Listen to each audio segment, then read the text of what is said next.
हज़ारों ख्वाहिशें ऐसी कि हर ख्वाहिश पे दम निकले, बहुत निकले मेरे अरमा फिर भी कम निकले। अस्सलाम वालेकुम नाज़रीन, ये हवेली है मिर्ज़ा असदुल्ला बेग ख़ां यानी कि मिर्ज़ा गालिब की। जी, गालिब का तख़ल्लुस गालिब है और गालिब का असली नाम असदुल्ला बेग ख़ां है।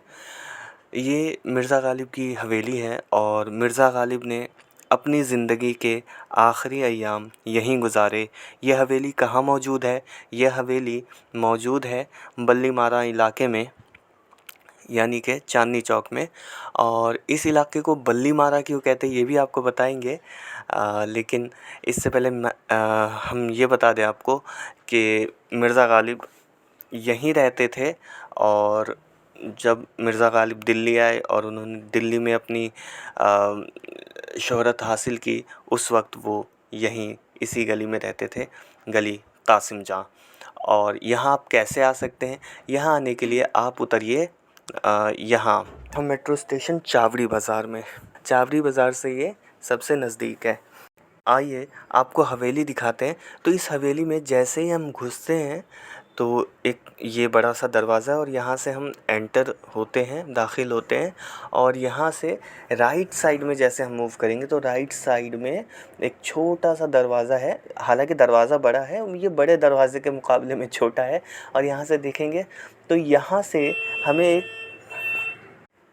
हमें एक मिर्ज़ा गालिब की एक मूर्ति दिखती है, एक स्कल्पचर दिखता है, एक मुजस्समा दिखता है जो कि बहुत ही आइकॉनिक है, बहुत खूबसूरत है। और आपने मिर्ज़ा गालिब की किसी किताब में कहीं भी देखा हो तो ये मूर्ति, ये मुजस्समा ज़रूर देखा होगा आपने। और ये जब ये लगा था तो इसको अनवेल किया था श्रीमती शीला दीक्षित ने।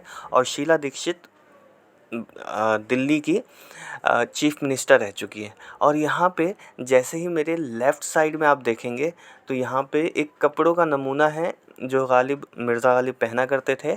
और राइट साइड में उनकी बेगम के कपड़ों का नमूना है कि वो कैसे कपड़े पहना करती थी। और ये एक दो दीवान रखे हुए हैं।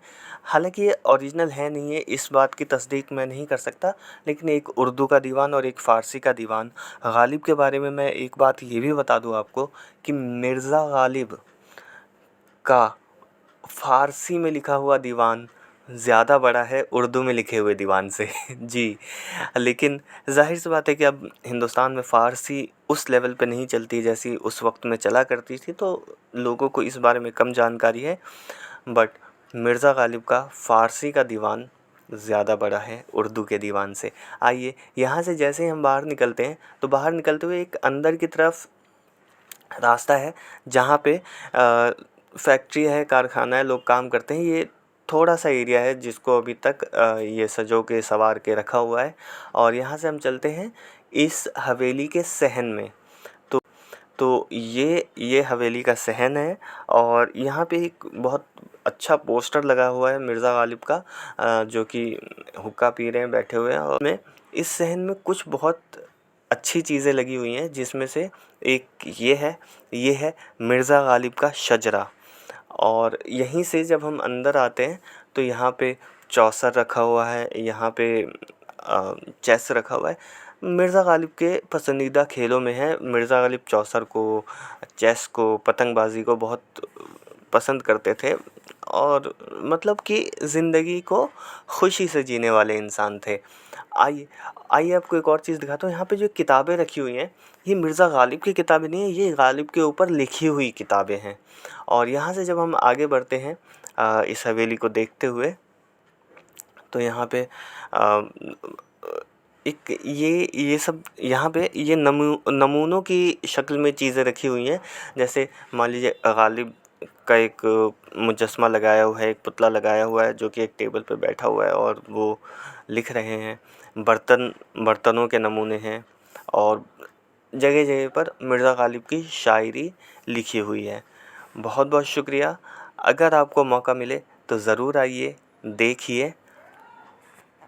जाते जाते आखिरी में मैं आपको एक चीज़ दिखाना चाहता हूँ। ये देखिए यहाँ पे जो ये शेर लिखा हुआ है कि, और मैं चाहूँगा कि ये शेर आप लोग ख़ुद पढ़ें।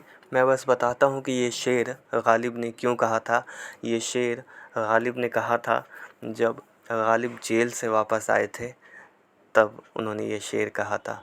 और चलते चलते मैं बस ये कहना चाहूँगा, हम जो हिज्र में दीवारों दर को देखते हैं, कभी सबा को कभी नामा बर को देखते हैं।